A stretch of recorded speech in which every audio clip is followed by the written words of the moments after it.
facing a huge catastrophe. In my country, when my party came to power in the province of KP, we planted 1 billion trees in 5 years. Now we've set ourselves a target of 10 billion trees in Pakistan. Idea being to counter this, the effects of global warming. But one country cannot do anything. This has to be a combined effort of the world. My optimism comes from the fact that humans, the Almighty has endowed humans with great powers. We can do anything, provided our survival instinct is stirred up. And this is really what I hope that the United Nations will take a lead in this. There must be more emphasis. Richer countries must be pushed. Countries that are responsible for, mainly are responsible for greenhouse gas emissions. They must be pushed because our country contributes minuscule amount to greenhouse gases. So I feel that the United Nations must take leadership in this.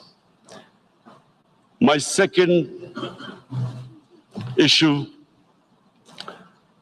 for me right now is even more critical. Mr. President, every year, billions of dollars leave the poorer countries and go towards rich countries. Billions of dollars siphoned off by the ruling elites of the developing world. And they find their way into Western bank accounts, offshore accounts, tax havens, expensive properties hidden behind companies bought in Western capitals. Mr. President, this is devastating the developing world. This is causing more poverty, debts. It's impoverishing the developing world. The difference between rich and poor countries is growing because of this. Money laundering, which happens because money leaves the poorer countries into rich countries, is not treated the same as, for instance, money from drugs or terror financing. The seriousness which terror financing and money from drugs, the way it is treated, it's not the same. The way the poor countries are being plundered by their elites. It's not happening. In my country, when I took charge of our government a year back, in the 10 years preceding that, our total debt went up 4 times. The debt we had accumulated in 60 years, just in 10 years, it went up 4 times. As a result, the total revenue we collected in 1 year, half of it went into debt servicing. How are we going to spend money on our human beings, 220 million people, when half the money is going into debt servicing? Because our country was plundered by the elites, the ruling elite. And easily they could get the money out. And when Mr. President, we located properties in Western capitals bought by this money through corruption and money laundering, located the properties of these corrupt leaders, we find it so difficult to retrieve it. That money, if we retrieve that money, we could spend on our human beings. But it's so difficult. The laws protecting these criminals. We do not have the sort of money to have expensive lawyers and spend millions and millions of dollars. We need help from the rich countries. And Mr. President, it's critical. The rich countries must show political will. They cannot allow this to happen. How can How can the poor countries spend money on human development, which the United Nations asks, SDG? How are we going to do it when this money can easily leave our countries? So, unless the rich countries intend to build walls to stop economic refugees coming as we see right now, they must take action. They must take action now. It must be a deterrent. Corrupt ruling elites should not be able to take money out easily and park it into foreign bank accounts and into these properties abroad. And I never understand why. Why do we have these tax havens? Why is this allowed?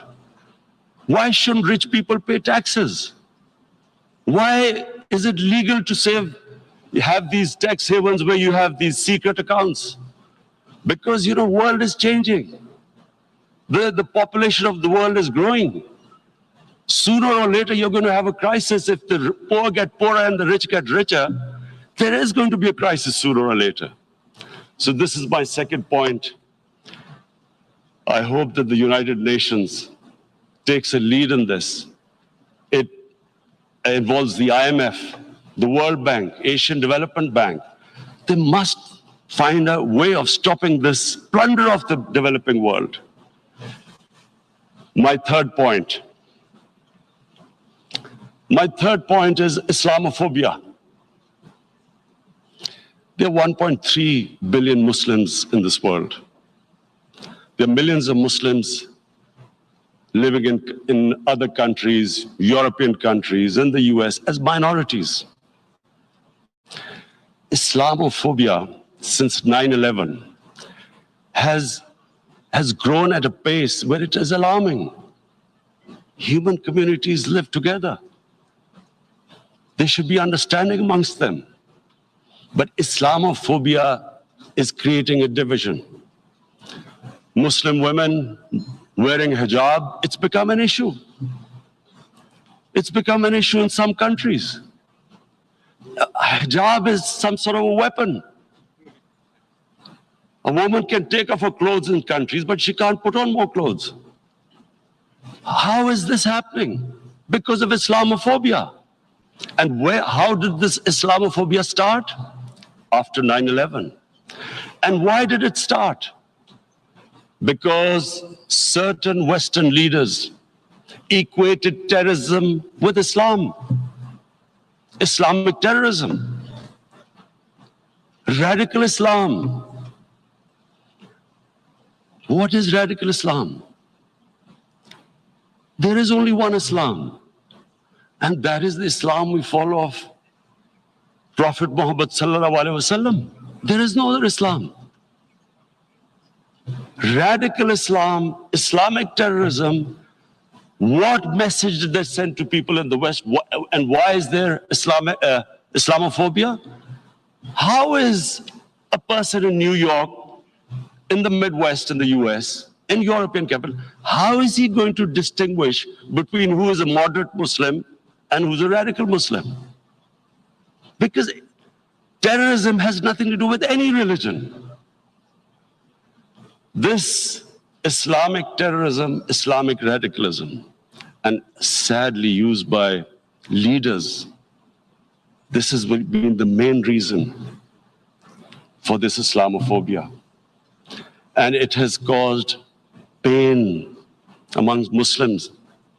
We in Muslim countries watch this Islamophobia traveling abroad, and it's getting worse. And may I just say, Mr. President, that in European countries, it is marginalizing Muslim communities. And we all know that marginalization leads to radicalization.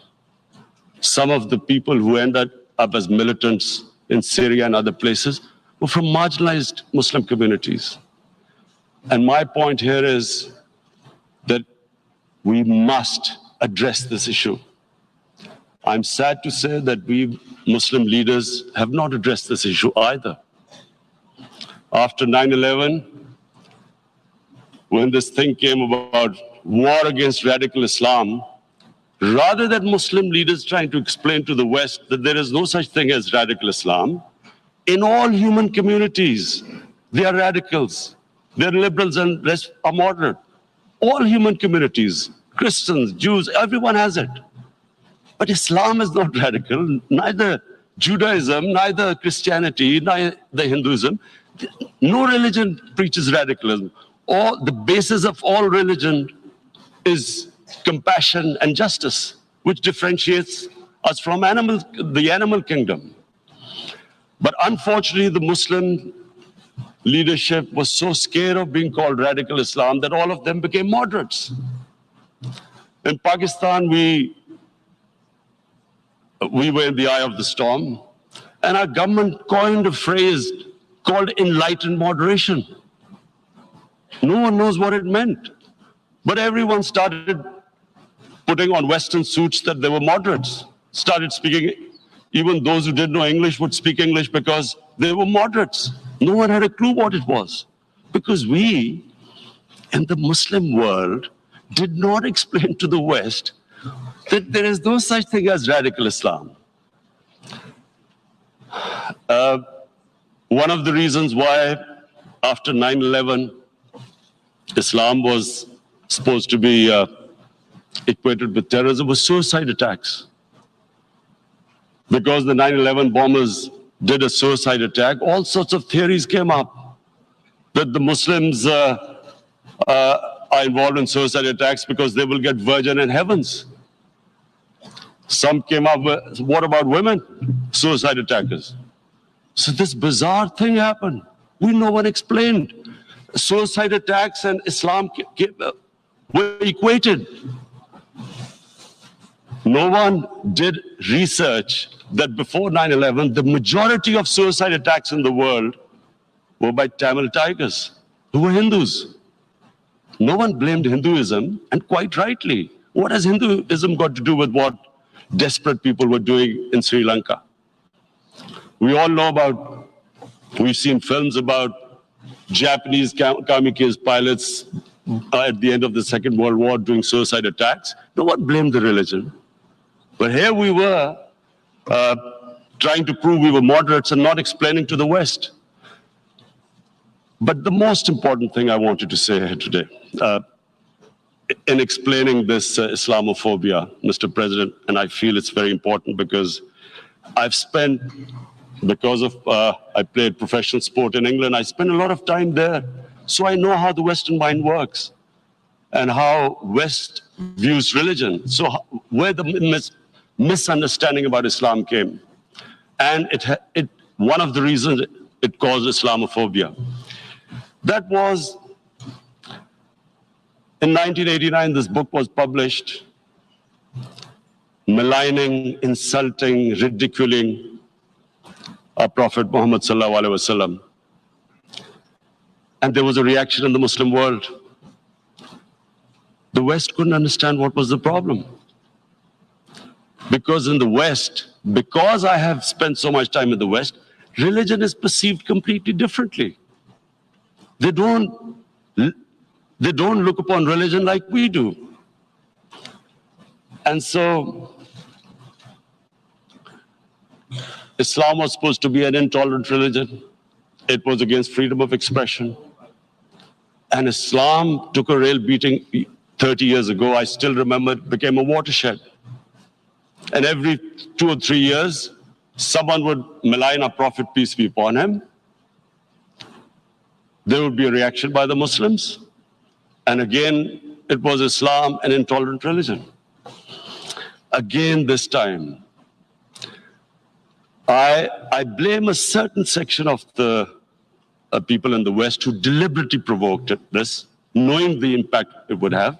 But the majority of the people in the West didn't understand. This is where, again, Muslim leadership let the Muslims down. We should have explained to them what our Prophet, peace be upon him, means to us. So in 1 minute, I'll try and explain what he means to us.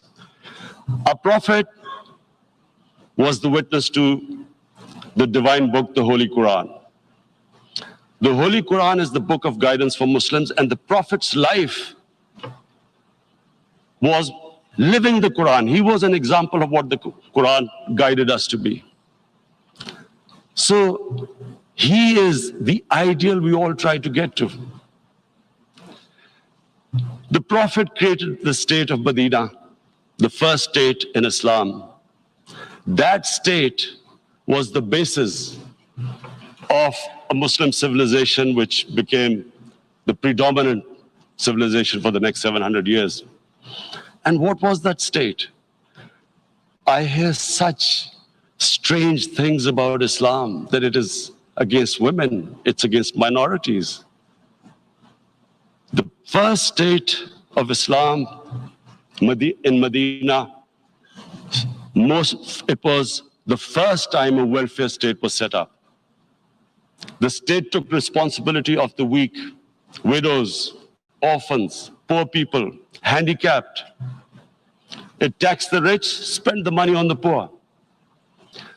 The state announced that all human beings are children of Adam, hence equal, whatever the color of the skin. The state announced, the Prophet announced that, and slavery, the whole system depended on slavery as it did for many years in the Western societies. The Prophet said that one of the greatest deeds is to free a slave. But because the society depended on slavery, he said, but if you have to, treat them as an equal member of the family. And as a result, something happened in a Muslim world which hasn't happened in any other civilization. Slave dynasties appeared. Slaves became kings. The Mamluks, slaves who ruled Egypt. In India, there were slave dynasties. And then, with minorities, again, you hear that Islam is supposed to be against minorities. Let me just make this clear. In Islam, the Prophet announced that everyone was free to practice his religion. It was a sacred duty to protect the places of worship of all religions. He announced that every person is equal in front of law, whatever his religion or his color.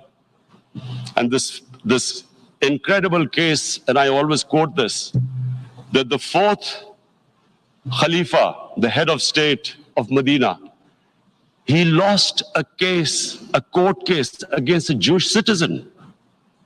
So, number one, it showed there was a rule of law, no one was above law. And number two, that a Jewish citizen was an equal citizen. So, Mr. President, when a Muslim society is unjust to its minorities, it is going against the religion of Islam and our Prophet, peace be upon him. So, it is important to understand this. The Prophet lives in our hearts.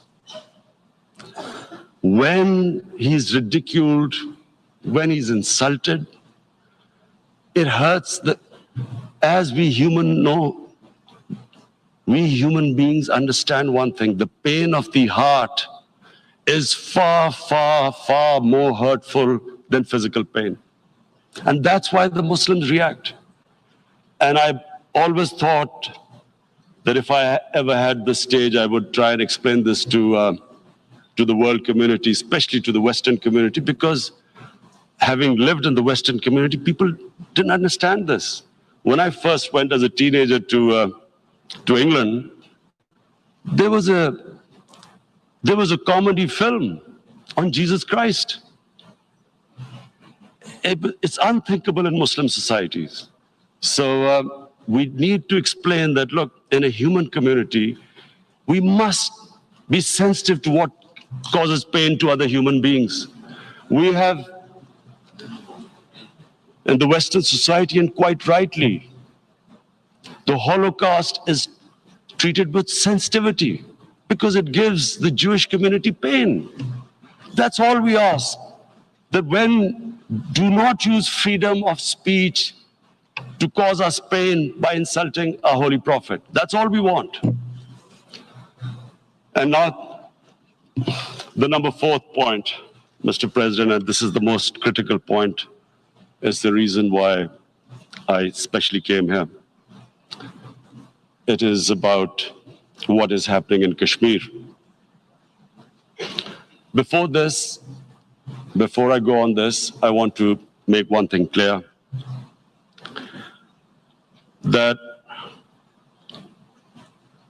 when we came to power, my first priority was that Pakistan would be a country which will try its best to bring peace. We had been through this war on terror. We joined the United States war on terror after 2001. And Pakistan went through one of its worst periods where 70,000 Pakistanis died and over 150 billion was lost to our economy. And Mr. President, I oppose the war because in the 80s, Pakistan had joined the Western countries in what was the freedom struggle then in Afghanistan against the Soviets. And it was funded by the Western countries. These Mujahideen groups, which were treated in guerrilla warfare,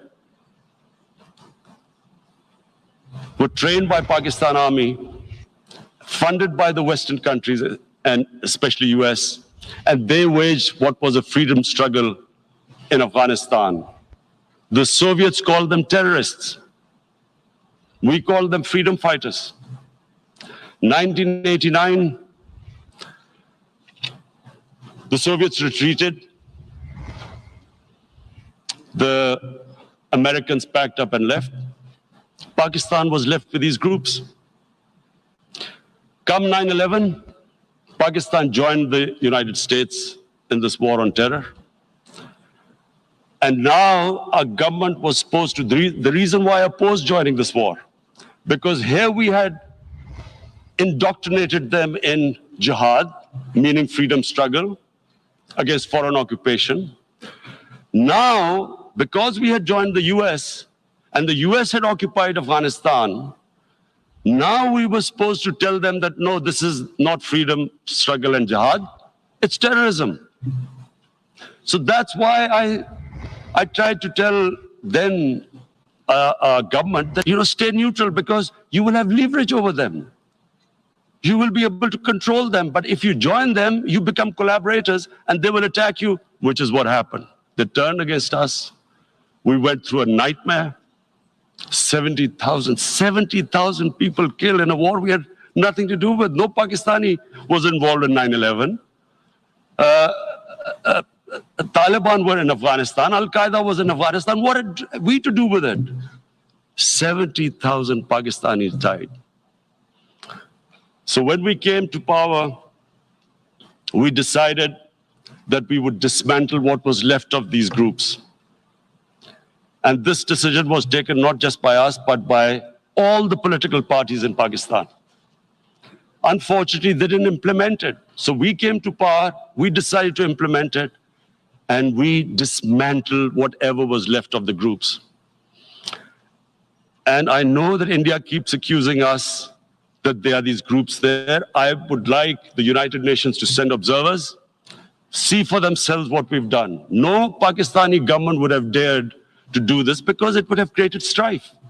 But we decided that there would be no militant organizations in Pakistan. So I need to give you this background and to what I'm going to say later on. And secondly, we started mending fences. I invited the Afghan president. We developed a relationship with Afghanistan. We had problems with Iran. We mended fences there. And then India. Now, let me just give you a little background about my relationship with India. Because of cricket, and cricket being it's a passion in the subcontinent, I had great following in India. I have friends in India. And I loved going to India. So immediately, when my party came to power, the first thing we did was to immediately reach out to India. And I spoke to President Modi and I said, look, we have similar problems. Climate change, poverty. Let's get together. Let's resolve our differences through trade. Let's build a relationship on trust. Prime Minister Modi told me that, there were terrorist attacks from Pakistan. I said, we have problems with you. There are terrorist attacks which we know are instigated by India in Balochistan. We caught a spy, Kulbhushan Yadav, who admitted what the sabotage going on in Karachi and Balochistan. So we said, look, let's leave that behind. Let's move forward. Our main priority should be our people. The highest number of poor people live in the Indian subcontinent. Unfortunately, didn't make any headways. Our foreign minister was supposed to meet on this in the UNGA last year. India cancelled it. We thought that it's their election coming up. It's a nationalist, ultra-nationalist party. It doesn't want to cozy up to Pakistan. So we thought, okay, we'll wait till the elections. Meanwhile, a 20-year-old Kashmiri boy, whose father said was radicalized by the security forces in Kashmir, blew himself up on an Indian convoy. Immediately, India blamed us. I spoke to the Indian public on television. I said, if you give us any iota of proof, we will immediately take action. Because we've clamped down on these groups. Rather than sending us any proofs, they sent their jets in, they bombed us. We retaliated. A jet, 2 of their planes were shot down, 1 pilot bailed out in Pakistan. We immediately returned the pilot, saying that, look, we do not want any escalation. Rather than taking that as a peace gesture, the entire campaign, almost the entire campaign of Mr. Modi in the election was how he had taught Pakistan a lesson that jets had killed 350 terrorists.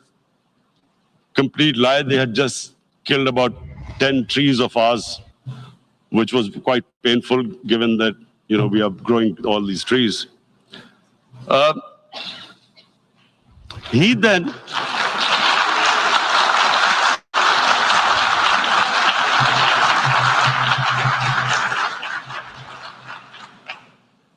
The election campaign, Mr. Modi used words like, this is just a trailer. The movie is about to start.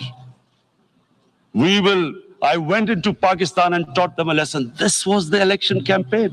Okay, so we thought, us politicians make all these statements to win elections. So, okay, after elections, we'll get back to our normal relationship.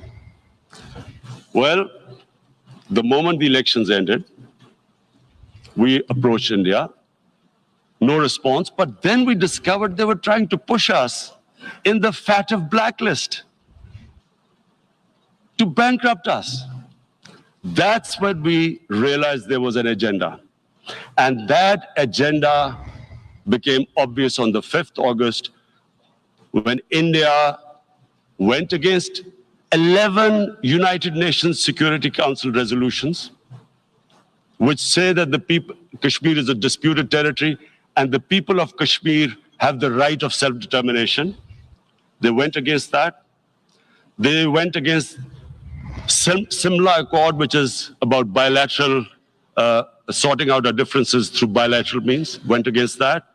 They actually went against the Indian Constitution. Illegally, they revoked Article 370, which gave Kashmir the special status.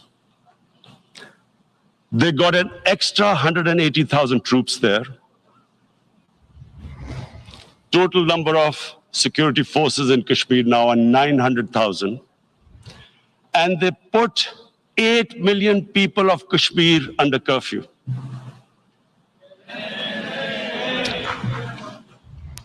Mr. President,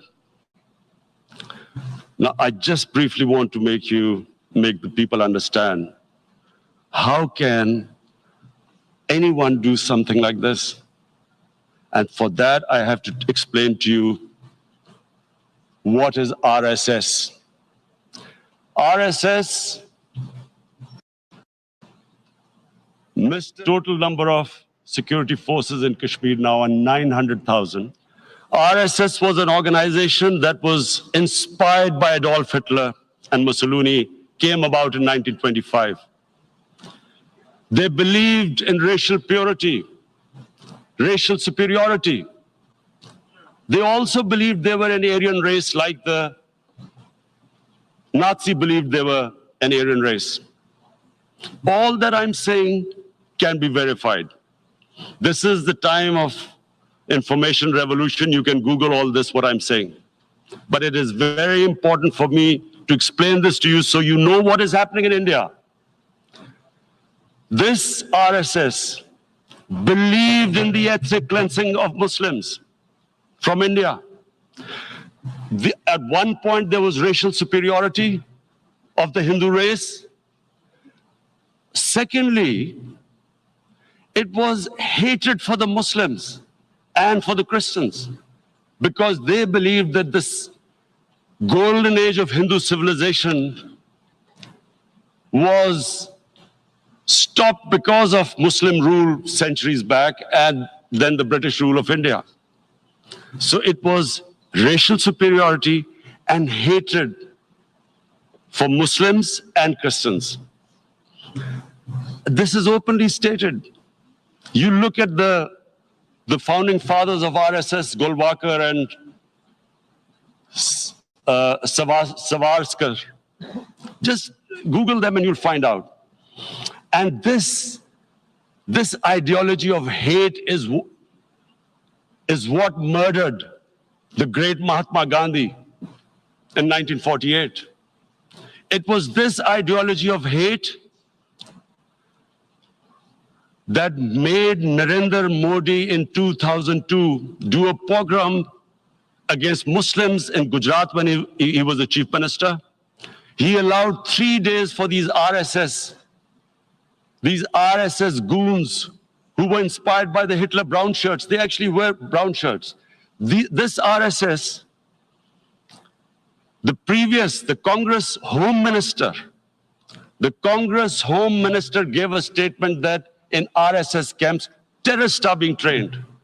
And these terrorists butchered 2,000 Muslims and 150,000 Muslims were made homeless. Narendra Modi could not travel to the US because of that. And I need to make you understand this background before I explain to you that what sort of a mindset would lay siege to 8 million people with 900,000 troops. Women, children, sick people, locked in as animals.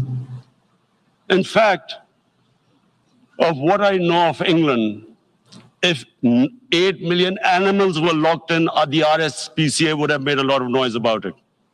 These are human beings.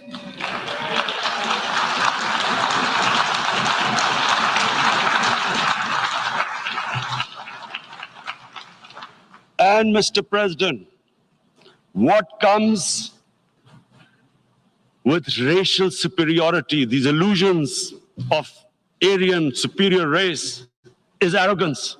The two go together. And it's arrogance that makes people make mistakes and do stupid things, cruel things like what Narendra Modi has done. It's sheer arrogance. And it's arrogance that has blinded him from the fact that what is going to happen when the curfew is lifted? Has he thought about it? This hasn't been thought through. What is he going to do when he lifts the curfew? Does he think that people of Kashmir will quietly accept the status quo because India has changed the constitution and taken away the special status? They'll accept that? Mr. President, 100,000 Kashmiris have died in the past 30 years because they were denied the right given by the United Nations, the right for self-determination. 100,000 have died and 11,000 women have been raped. There are two United Nations human rights reports on this. The world hasn't done anything because India is a huge market, 1.2 billion people. Sadly, the material prevails over the human. But this has serious consequences. Again, I repeat, that's why I'm here. Look, what is going to happen when the curfew is lifted will be a bloodbath. The people will come out. There are 900,000 troops there. They haven't come to, as Narendra Modi says, he's done this for prosperity of Kashmir. This is supposed to be for the development. These 900,000 troops, what are they going to do when they come out? There'll be a bloodbath. Has he thought it through what happens then? Mr. President, has anyone thought that what happens when there is a bloodbath? What do you think the impact will have on people of Kashmir? What do you think they will think? The way they have been boxed in their houses, treated like worse than animals, no rights.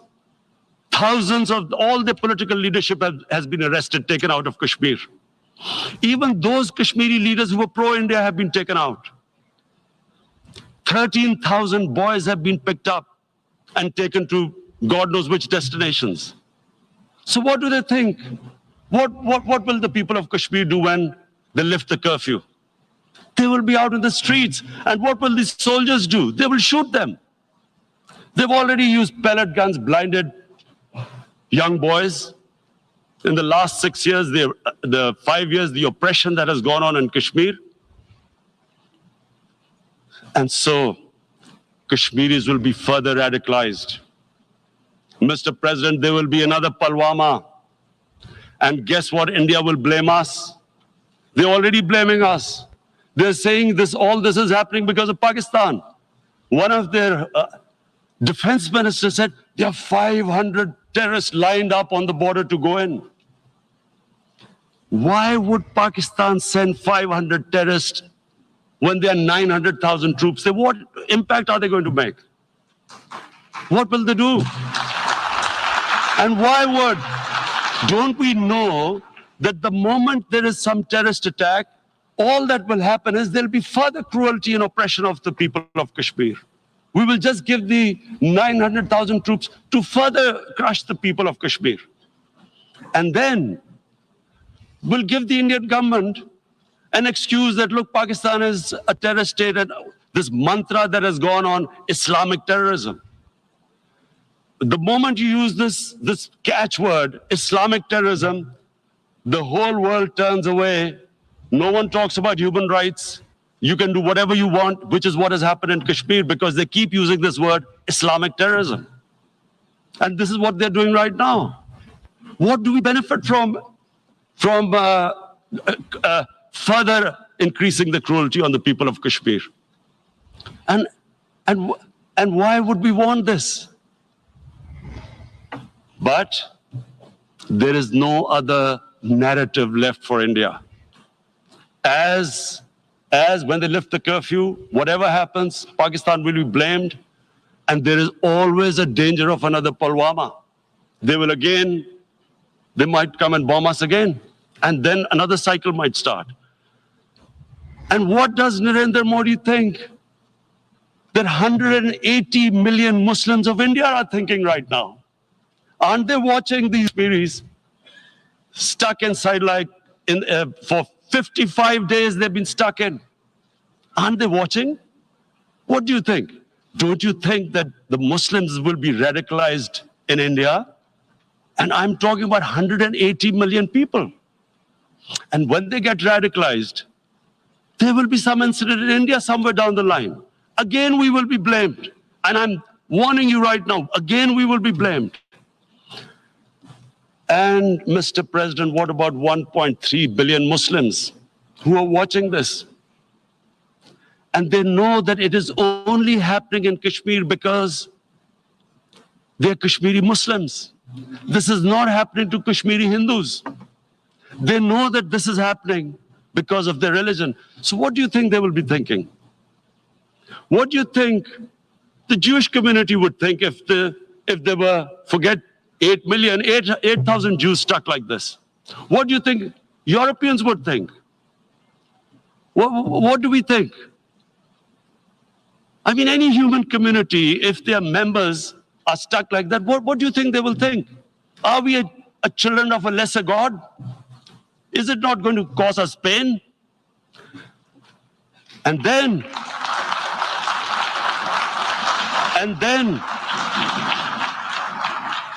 I'll tell you what will happen.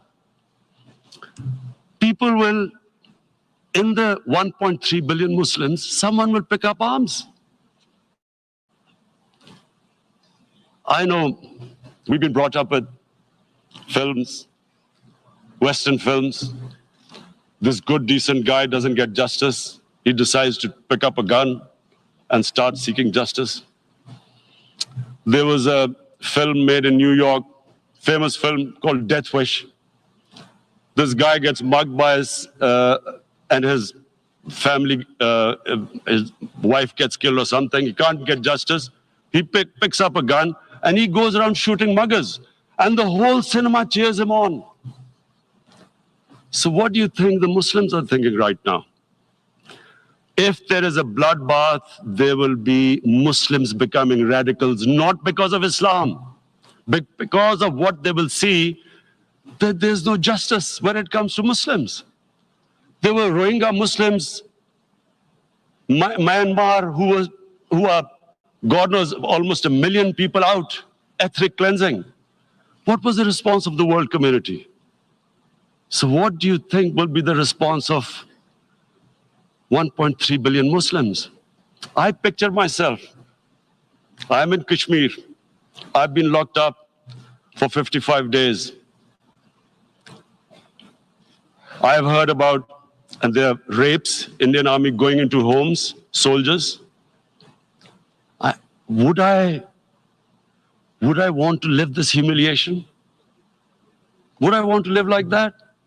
I would pick up a gun. You're forcing people. You are forcing people into radicalization. When people lose the will to live, what is there to live for? And this is what, if you can do this to human beings, you are actually radicalizing people. And so, Mr. President, I want to repeat here, this is one of the most critical times. There will be a reaction to this. Pakistan will be blamed. 2 nuclear-armed countries will come face to face like we came in February. And before we head in that direction, the United Nations has a responsibility. This is why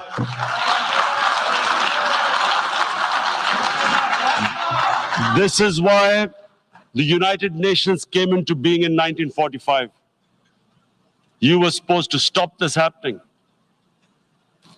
I feel we are back to 1939, Munich. Czechoslovakia has been taken, annexed. What is the world community going to do? Is it going to appease a market of 1.2 billion, or is it going to stand up for justice and humanity?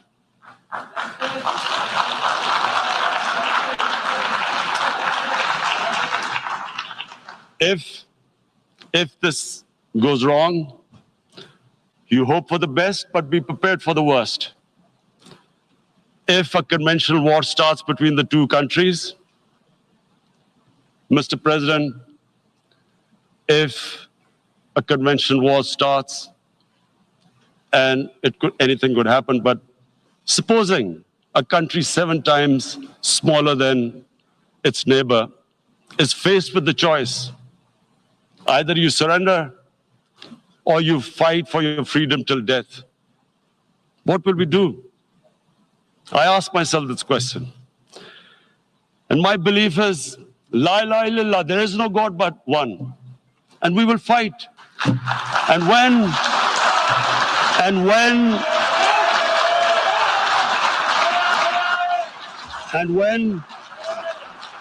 when a nuclear armed country fights to the end, it will have consequences far beyond the borders.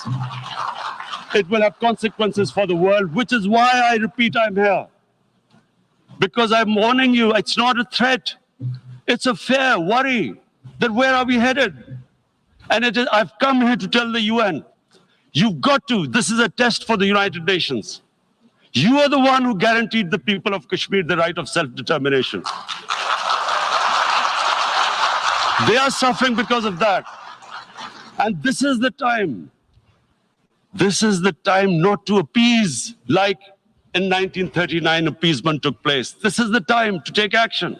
And number one action must be that India must lift this inhuman curfew, which has lasted for 55 days. It must free all political prisoners, and especially those 13,000 boys that have been picked up. Parents don't know where they've disappeared. And then the world community must give the people of Kashmir the right of self-determination. Thank you. तो आज की तकरीर सुनने के बाद ये कहना पड़ेगा कि इमरान खान ने कश्मीर के सफीर होने का हक अदा कर दिया है। अपने आखिरी जुमलों में उन्होंने यही कहा कि इंडिया को 55 दिनों से जो जारी गैर इंसानी कर्फ्यू है उसे उठाना है। अगर दोनों मुल्कों में जंग शुरू हो जाती है तो फिर इसके कॉन्सिक्वेंसेस क्या होंगे, ये सारी दुनिया को देखना पड़ेगा। इंडिया के मुसलमान सोच रहे हैं कि हमारे साथ क्या होगा जो कुछ कश्मीर में हो रहा है। 4 निकात पर आज इमरान खान साहब ने अक़वाम मुत्तहिदा में गुफ्तगू की है। सबसे पहले उन्होंने मौसमियाती तब्दीली के हवाले से बात की, उसके बाद उन्होंने ये कहा कि दूसरा बड़ा मसला गरीब मुल्कों से अरबों डॉलर निकलकर अमीर मुल्कों के बैंक्स में जा रहे हैं। तीसरी बात जो तमाम मुसलमानों के लिए बहुत ज्यादा फख्र की बात है, जो खान साहब ने बात की है, इस्लामोफोबिया से लेकर, और फिर उसके बाद इमरान खान साहब ने कश्मीर के हवाले से बात की है। मेरे साथ जो मेरे मेहमान मौजूद हैं उनकी जानिब मैं चलती हूँ। मजूर साहिबा, आपका ताल्लुक कश्मीर से है, समझती हैं आज सुन के खान साहब ने सफीर होने का बेहतरीन हक अदा कर दिया है? खान साहब